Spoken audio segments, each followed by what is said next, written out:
Juvenile rheumatoid arthritis (JRA), also known as juvenile idiopathic arthritis, is predominantly seen in infants, children, and adolescents aged 16 years or less. It can affect any joint in the body, causing inflammation. Though the cause of the disease is unknown, it is understood that the condition is an autoimmune disorder. Juvenile rheumatoid arthritis is classified into three types. Pauci-articular JRA is the most common type of JRA and affects 4 joints or less after more than 6 months from the start of the disease. 50% of those affected by JRA have this type of JRA. This type mostly affects the large joints of the body such as the elbow and knee, though the hip is not usually affected. The onset of eye problems such as iritis and uveitis is a possibility.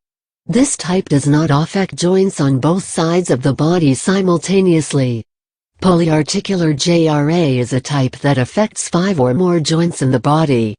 Close to 30% of those affected by JRA suffer from this type of JRA. Smaller joints such as the fingers and wrists are generally affected, though large joints may also be affected. Polyarticular JRA affects joints on both sides of the body simultaneously. Systemic JRA is suffered by around 20% of those affected by JRA. In this type, arthritis is accompanied by high fever and a pinkish rash that appears and disappears. Apart from affecting joints, internal organs such as the kidney, liver, and heart may also be affected by this type. Unlike the other two types, which commonly affect girls, this type can affect boys as much as girls. Studies suggest 1 in every 1,000 children is affected by arthritis and 1 in every 10,000 children is affected by severe arthritis. The most commonly seen form of severe arthritis is JRA. The disease is known to be an autoimmune disorder. This means the body fails to recognize some of its cells and tissues as its own and attacks them with antibodies. Though joint tissues are most commonly affected, other tissues and internal organs can be affected by this disorder as well. The cause, though not known, is speculated to be a combination of genetic susceptibility and microbial infection or allergy. In any case, the body produces a certain type of protein which it does not recognize as its own and sends antibodies to destroy cells with that protein. The resulting body reaction is inflammation of the region of attack, followed by other symptoms of the disease. It is observed that JRA affects girls in higher percentage than boys, and that Caucasians are affected by this more than any other race. Symptoms of JRA are known to show in children as young as 6 months old. The most common sign of JRA is swelling in 1 or more joints.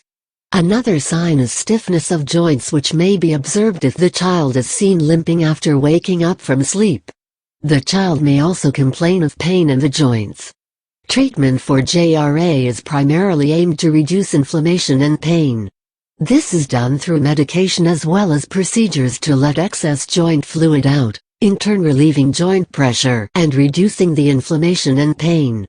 Pauci-articular JRA, due to the asymmetrical nature of the arthritis attacks, may lead to uneven growth of the body, resulting in the arms or legs being longer on one side, causing the child to limp or have dexterity problems. Other complications include certain eye diseases, which if ignored, can lead to lifelong eye problems and even blindness.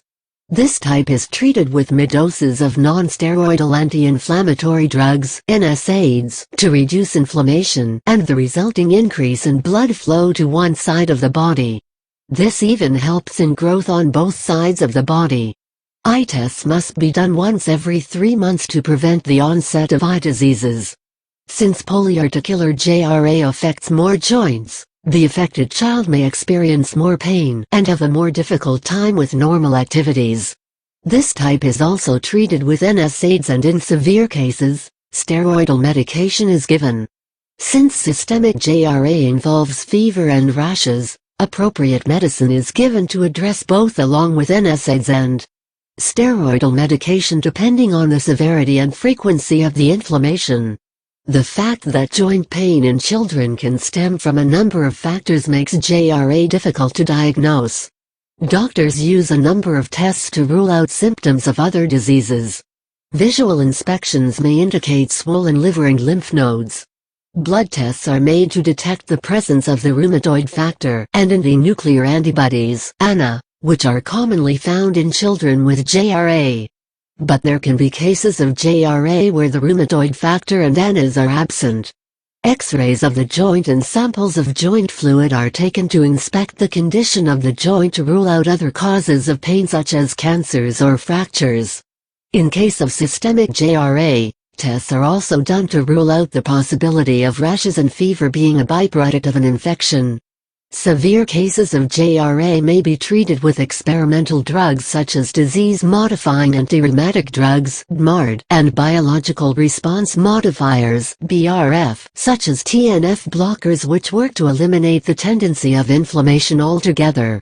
These carry significant side effects which must be considered before administration. Alternative treatments include hot and cold packs for pain relief.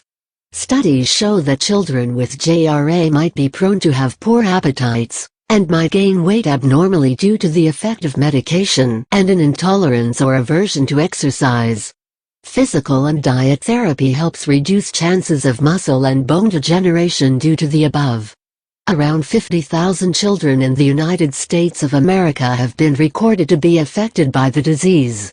Experts say that though symptoms of Pauci articular JRA are seen to eventually withdraw in many cases, other types do persist and their symptoms have lower probability to disappear on their own accord.